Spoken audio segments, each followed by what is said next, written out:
Dia pasti datang kembali dan berjagalah. Nubuat di perjanjian lama semua tentang Yesus digenapi.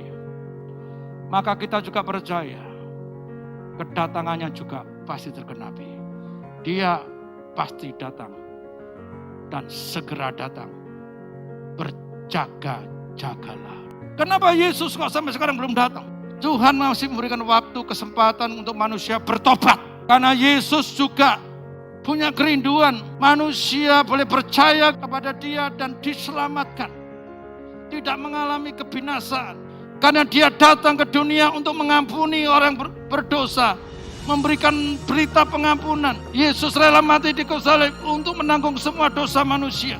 Dan Yesus bangkit dari kematian, mengalahkan maut. Supaya kita sudah tidak lagi dikuasai ketakutan atas maut. Dia bangkit dan Dia naik ke surga untuk menyediakan tempat bagi kita.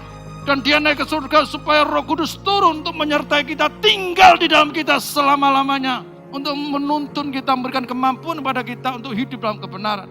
Dari proses kelahiran, kematian, kebangkitan, sampai hari ini kita merayakan kenaikan. Semua itu menyatakan kasih Yesus Tuhan kepada saya dan saudara. Yesus juga ingin berita ini sampai kepada saya dan saudara. Bahwa memang Dia akan datang dan segera datang. Maka firman-Nya, bersiap sedialah, berjaga-jagalah. Hendaklah kamu juga siap sedia. Karena anak manusia datang pada saat yang tidak kamu duga. Tiba-tiba, kalau pertanyaan ini disampaikan pada saudara saya pribadi, siapkah saudara saat Dia datang? Apa jawab saudara? Wujud berjaga-jaga itu apa? Yang pertama, jangan tidur. Namanya berjaga-jaga, aja turu. Saya dan saudara, kita semua adalah anak-anak terang. Aku terus mau beraktivitas. Aku diberikan kesempatan bernafas saat ini. Aku disembuhkan dari sakit penyakit. Artinya apa? Tuhan terus memberikan kesempatan pada kita untuk berkarya bagi kerajaan Allah. Tidak tidur. Terus roh kita bernyala-nyala. Jangan tidur, terus bangun. Terus berkarya bagi kerajaan Allah. Wujud berjaga-jaga. Terus hidup di dalam kebenaran firman Tuhan. Yang kedua, waspadakan ketamaan. Orang yang tamak, pikirannya dia hanya dikuasai duit. Orang yang tamak, dia tidak akan puas dengan hartanya. Kurang.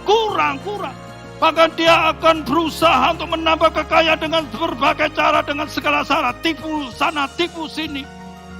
Tidak peduli apa yang dia lakukan merugikan orang lain. Yang penting aku. Orang yang tamak tidak akan puas dengan hartanya. Kita hidup bukan untuk diri kita sendiri. Kalau kita diberkati, kita pakai untuk menjadi berkat, untuk mendukung pelayanan, mendukung pekerjaan Tuhan. Hidup kita menjadi berarti, kita menjadi bendaharanya Tuhan. Anak-anak Tuhan apalagi. Jangan sampai kita hati kita dikuasai dengan duit, harta. Akar kejahatan adalah cinta uang. Dan Tuhan tidak mau manusia ini mengalami kebinasaan. Maka Yesus itu datang ke muka bumi, rela menderita, mati kayu salib, menanggung dosa manusia supaya manusia itu bertobat. Percaya Yesus, supaya akhirnya dia mengalami hidup yang kekal. Hidup di muka bumi ini sementara. Kalau kita ini diberkati kekayaan, ojo sombong, tapi pakailah kekayaan untuk kemuliaan nama Tuhan. Muliakanlah Allah dengan hartamu. Muliakan Allah dengan waktu yang Tuhan berikan padamu. Jangan sia-siakan itu. Yang terakhir, yang ketiga, waspada terhadap pengajaran sesat. Saya sebagai gembala sidang, sebagai pendeta, dapat informasi masuk di media sosial, pengajaran yang aneh-aneh. Jangan sampai saudara menyimpang dari pengakuan iman ini. Satu, Alkitab Perjanjian Lama dan Perjanjian Baru adalah firman Allah yang diilhamkan oleh Roh Kudus. Yang kedua, Allah yang Maha Esa, itulah Allah Tritunggal, yaitu Bapa, Anak, dan Roh Kudus. 3 pribadi dalam satu. Yang ketiga, Yesus Kristus adalah anak Allah yang tunggal, yang dilahirkan oleh perawan Maria, yang dinaungi oleh Roh Kudus.